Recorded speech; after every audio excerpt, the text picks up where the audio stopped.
All right, let's get right into it. If you've ever had to write a research paper or a thesis, you know that feeling. You get to the background of the study section and you just stare at the page.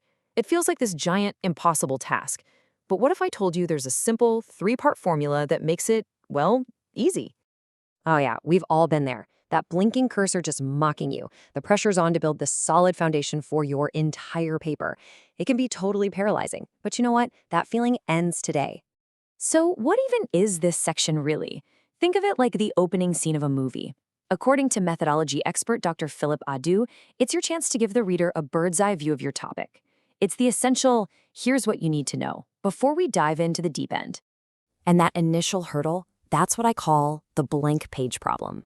It's tough because you know this part is important, but figuring out how to start can be a real headache. The good news? There is a very, very clear path forward. And that's exactly where Dr. Adu's framework comes in to save the day. He breaks this intimidating task down into three super manageable, totally logical pieces. This isn't some complex academic theory. It's a practical, honest-to-goodness roadmap.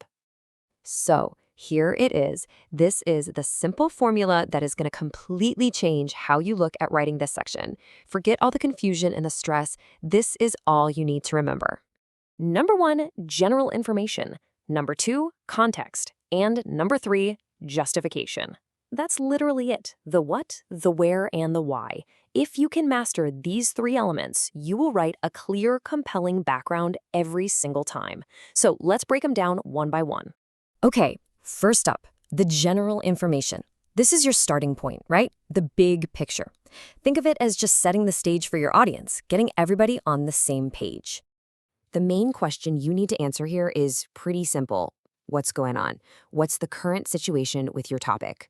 You're essentially bringing your reader up to speed so they know what you're talking about. So yeah, the whole point here is to give that wide-angle view. You are not getting into the tiny details yet. So, for instance, if your topic is employee burnout in the tech industry, here you talk about the rising rates of burnout around the world, maybe its general causes and how it affects productivity. You're just establishing the landscape. Now, once you've laid out the what, it's time to zoom in with part 2, the specific context. This is where you start to draw some lines and define your focus. And the guiding question for this part is, who are we talking about and where is this all happening? You're moving from that general global landscape to a very specific spot on the map. So, sticking with our burnout topic, maybe you're focusing specifically on mid-level software developers at startup companies in North America. Boom, that's your context. And this step is so crucial. Providing context, whether it's a specific place or a particular group of people, is how you set the boundaries of your study. It removes all the guesswork and basically tells the reader, okay, this is the specific sandbox I'm going to be playing in. And that leads us to the final and, I'd argue, the most important piece of the whole puzzle, the justification. This is where you really make your case. This, right here, is the million-dollar question.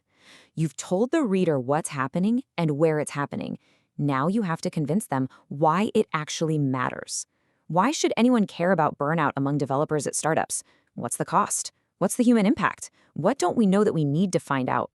This is your sales pitch, pure and simple. Your justification has to be persuasive.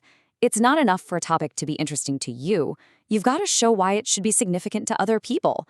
This section is all about answering that critical so what question, which is really the heart of any impactful research. Okay, so one last thing that trips up a lot of students. Let's clear this up right now. The background of the study and the problem statement, they are not the same thing, not at all. And this slide lays out the difference perfectly. The background is broad, its job is to get the reader oriented and set the stage. The problem statement, on the other hand, is laser-focused. It points to a very specific gap or an issue and then declares exactly what your study is going to do about it. So think of it this way. The background paints the big picture, and the problem statement points to the one missing piece. And in the end, it all comes back to this really powerful idea from Dr. Adu. The whole goal of a well-written background is clarity.